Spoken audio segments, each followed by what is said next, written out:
Okay, so the project for today is to put up this Cover Pro portable car canopy from Harbor Freight. Got this on special. It was around $179 or so. And it is supposedly you're able to put it together for one or two people. It comes in a box and it's about 125 to 150 pounds or so. So it's kind of heavy. You might need an extra person.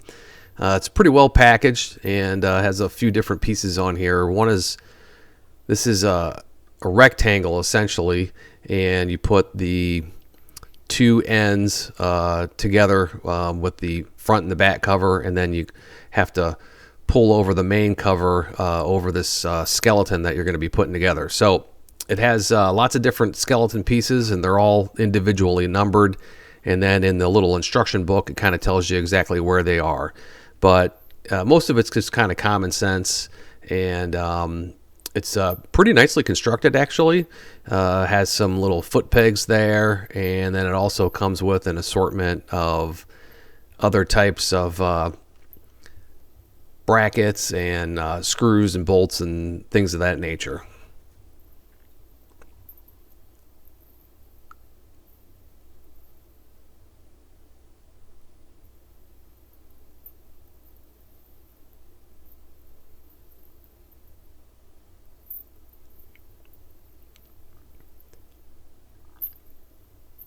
So what you got going on here is there are some main kind of like T-brackets that hold the vertical and horizontal bars together at the base. And then there are some kind of clamps that are kind of like clamshell clamps that you use at the edges. So it does come with 4 of these little augers or screws that you put down into the ground, and you tie those off with some wire and some clamps that it comes supplied with. So everything is basically supplied with this thing. It also has some 4 come-alongs, and what those are for is to basically tighten the 4 edges of the 4 corners of the car canopy. So these are those clamshell. Those are the end pieces there that support the bottom bars into the vertical bars, and everything is pretty well put together, for the most part. Those come-alongs attached to those little screws that you put in the ground, and that helps keep it from blowing away. Yeah, I'm sorry about having to dub over this, but for some reason the camera wasn't picking up audio. You can see me talking on the video. That's just for the beginning part of this.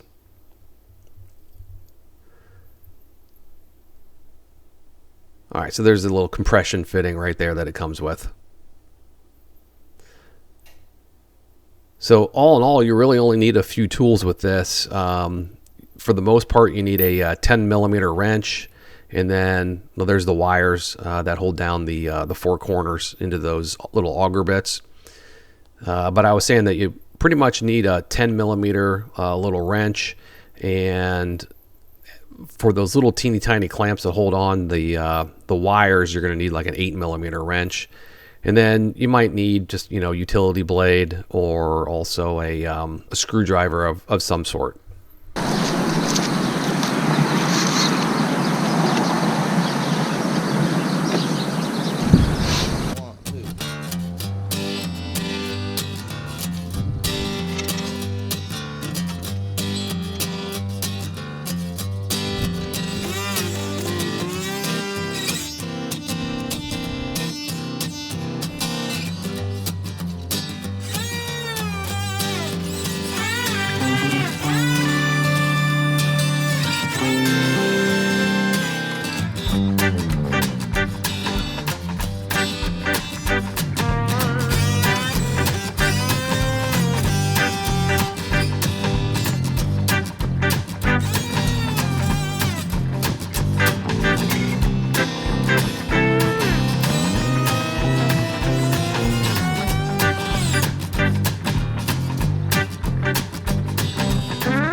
Okay. Wow, that was a long day. That was about every bit of 4.5 or 5 hours to get that together. Now, it is together, but I'm gonna have to come back and do some more work, probably like square it up a little bit more. It's the best I could do right now. The sun's going down, and I've been out here for 5 hours basically in December in Ohio, so no snow, but it's cold, and also in the mud. If I had to do it all over again, I definitely would have somebody come help me. Somebody just holding those other poles on the other side.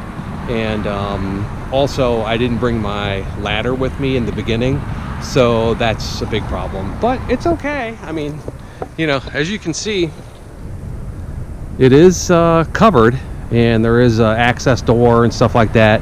And it does fit the trailer like perfectly, basically. So, and you know, it's not the trailer's fault that it was muddy over here, or cold, or I didn't have anybody with me, and I also forgot my ladder. So, you know, that's not the manufacturer's fault. But yeah, it's okay. So let's take a look at it real quick. So it basically flaps over, the door flaps under, and then the big tent flaps over. So I'm gonna have to see whether or not I got all those tie downs and ratchet straps done properly.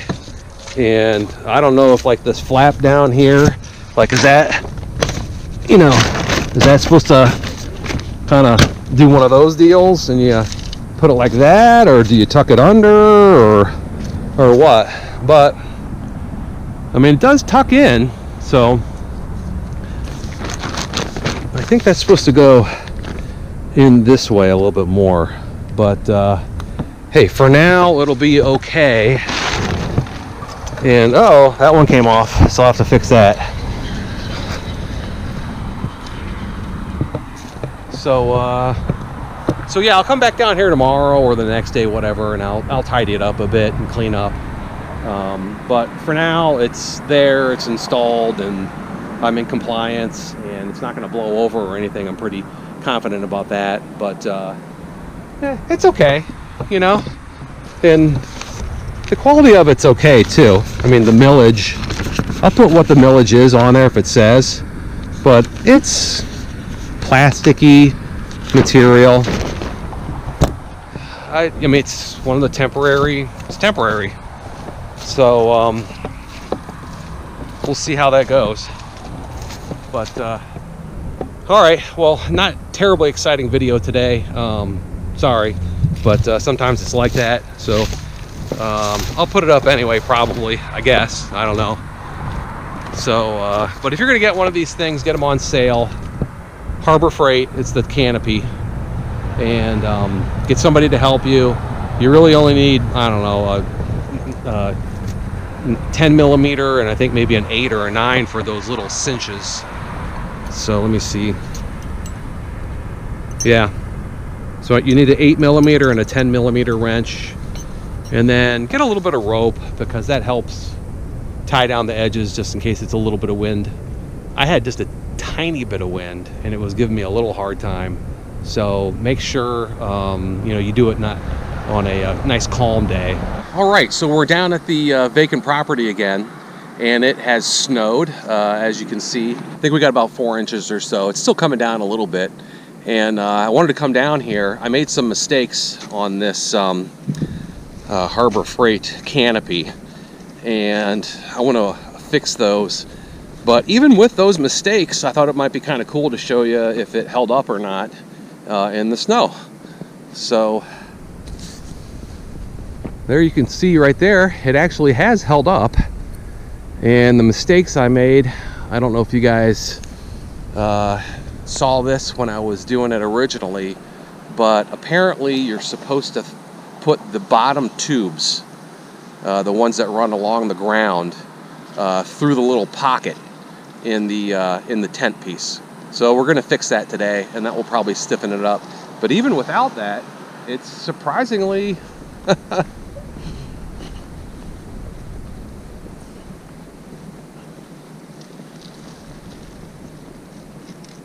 looks like it's done okay. I mean, there's a little little bit of a collapse right there on that part, and in the back there too. So, but when I put that bottom piece, the tubes through it, that should tighten everything up, and we're going to fix that problem. So, so let's go fix that problem.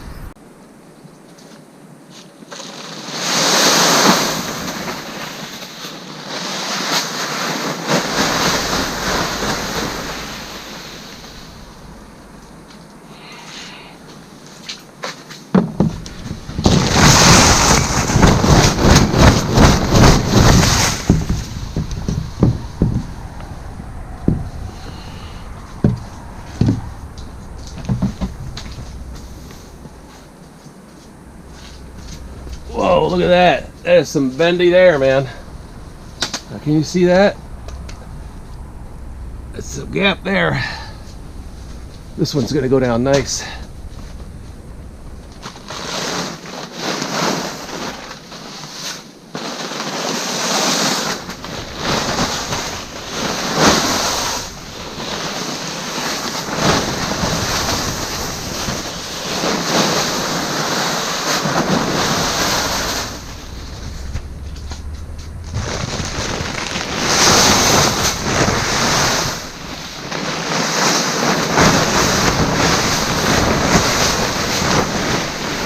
Alright, so we've got that little gap over there, and I'll fix that. So the issue is those bars down there need to get slipped into this piece here. So you see how that's kind of like hollow right there. So this bar needs to go in there, and that'll help keep it all taut. So that should be an easy fix. I'll just do one at a time, and that should fix it.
Okay, so it took a little while, and it's not perfect still.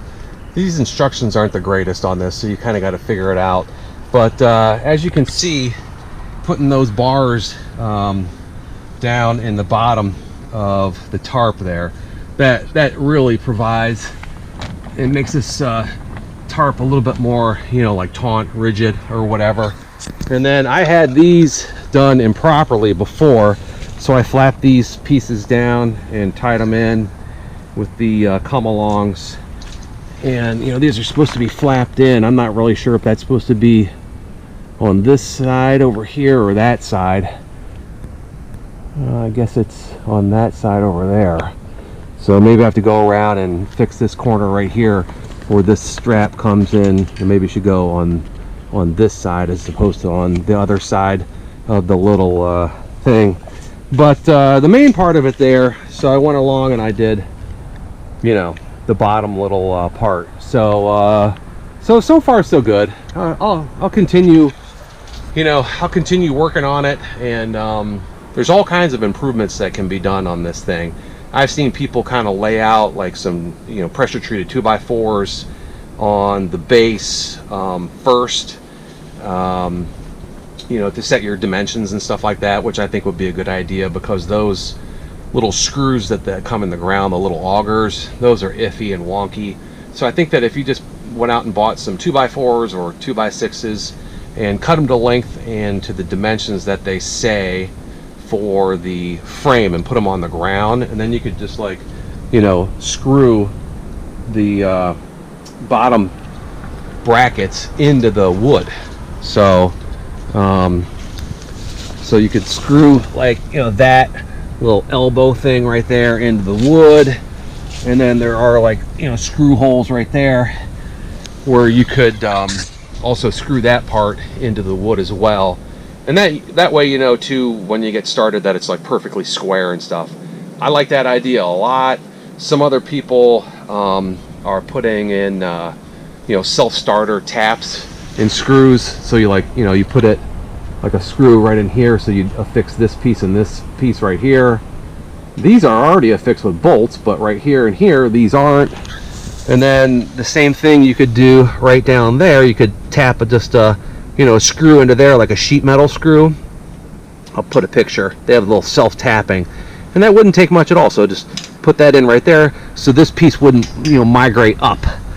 So and you could do that with a lot of these other pieces in here. I've seen some people that are putting in glue in here, in between the two pieces here. So, but I think that if you did like the self-tapping sheet metal screws, I think that would probably be sufficient. But so anyway, I do have another I have another one of these that I'm going to erect, and I'm definitely going to do the other one much better. So so stay tuned. You know, not all these videos and stuff that I do are like perfect how-tos. Some of them are. They're pretty good. This is my first try on this, and I don't know. It's working. It's performing its function. It's not spectacular. Part of that is because of me. I just did not do it properly, but I think I'm fine-tuning it enough. So hopefully, I don't know, you found this interesting, and maybe you can learn from my mistakes of what I did. So anyway, thanks for watching, guys, and I hope you have a great Christmas, Happy New Year, and happy holidays for everybody else too. So take care. Thanks.